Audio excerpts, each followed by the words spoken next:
आने वाले कुछ दिनों में आईआईटी जेई एडवांस का एग्जाम होने वाला है। कुछ बच्चे कुछ दिनों बाद आईआईटी जेई एडवांस में बैठने वाले हैं। कुछ बच्चे अगले साल बैठेंगे। तो ऐसे बच्चों के लिए आज मैं इलेक्ट्रोस्टैटिक्स से रिलेटेड एक क्वेश्चन यहाँ रख रहा हूँ, जो आईआईटी जेई एडवांस में इस तरह के क्वेश्चन इलेक्ट्रोस्टैटिक्स से पूछे जाते हैं जो फ्लक्स से रिलेटेड है। तो हम यहाँ देख पा रहे हैं कि ये यूनिफॉर्मली चार्ज सॉलिड स्फीयर है, जो कि नॉन कंडक्टिंग स्फीयर है, इसलिए यूनिफॉर्मली इसको चार्ज किया जा सकता है, जिसका चार्ज डेंसिटी यहाँ पे सिग्मा दिया हुआ है। और इस स्फीयर के सेंटर से आर नॉट डिस्टेंस पर एक सर्कुलर क्रॉस सेक्शनल एरिया लिया गया है, और इस सर्कुलर क्रॉस सेक्शनल एरिया से कितना फ्लक्स कटेगा, कितना फ्लक्स बनेगा, ये आपको बताना है। तो इस तरह के question generally IIT JEE advance के क्वेश्चन में पूछे जाते हैं। तो इस सर्कुलर क्रॉस सेक्शनल एरिया से कितना इलेक्ट्रिकल फ्लक्स बनेगा, कटेगा, यही हमें निकालना है। जबकि spherical solid non conducting sphere का जो रेडियस है कैपिटल आर है, और इसके सेंटर से आर नॉट डिस्टेंस पर ये सर्कुलर क्रॉस सेक्शनल एरिया लिया जा रहा है। तो आइए देखते हैं कैसे इसको सॉल्व करेंगे। तो यहाँ पर हम उसी को हमने यहाँ एक दूसरा रेप्लिकेट बनाया है ताकि यहाँ पर एक्सप्लेन करने में आसानी हो। तो यहाँ पर हम एक एलिमेंट्री पार्ट लेंगे इस सर्कुलर क्रॉस सेक्शनल एरिया का, और इसका एरिया हम डीए लेते हैं। डीए छोटा एरिया है, तो इस पर नॉर्मल एरिया जो होगा इस दिशा में होगा, और इस पॉइंट पर सेंटर से स्मॉल आर डिस्टेंस पर, ये डिस्टेंस स्मॉल आर है, स्मॉल आर डिस्टेंस पर यहाँ पर इलेक्ट्रिक फील्ड का डायरेक्शन इस तरह से होगा, और इलेक्ट्रिक फील्ड जो होगा इस तरह से rho small r upon 3 epsilon naught के बराबर हम लिखेंगे, क्योंकि यूनिफॉर्मली चार्ज सॉलिड स्फीयर में अंदर वाले पॉइंट पर इलेक्ट्रिक फील्ड की वैल्यू जो होता है rho small r upon 3 epsilon naught के बराबर होता है। और यहाँ पर हम देख पा रहे हैं, अगर ये एंगल हम थीटा लेते हैं तो ये भी एंगल थीटा होगा।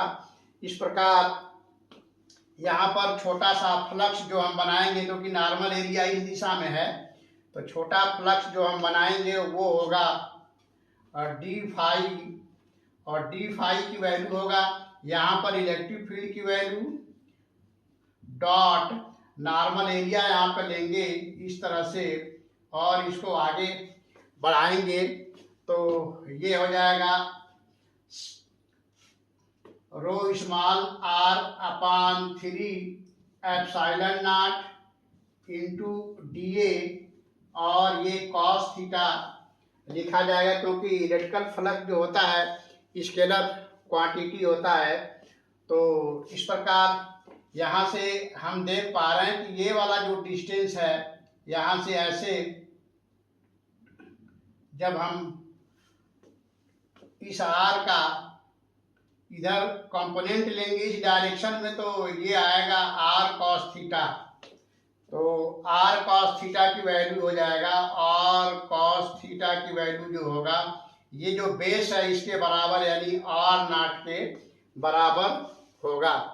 तो इस प्रकार इसको आगे हम बढ़ाएंगे तो इस तरह से इसको लिखेंगे रो बाई 3 एप्सिलॉन नॉट, और स्मॉल आर कॉस थीटा को हम लोग यहाँ पर लिखेंगे आर कॉस थीटा, और ये हो जाएगा D A. Small R cos theta R naught के बराबर हो जाएगा, तो इस प्रकार हम इसको लिखेंगे rho by 3 epsilon naught r naught d A.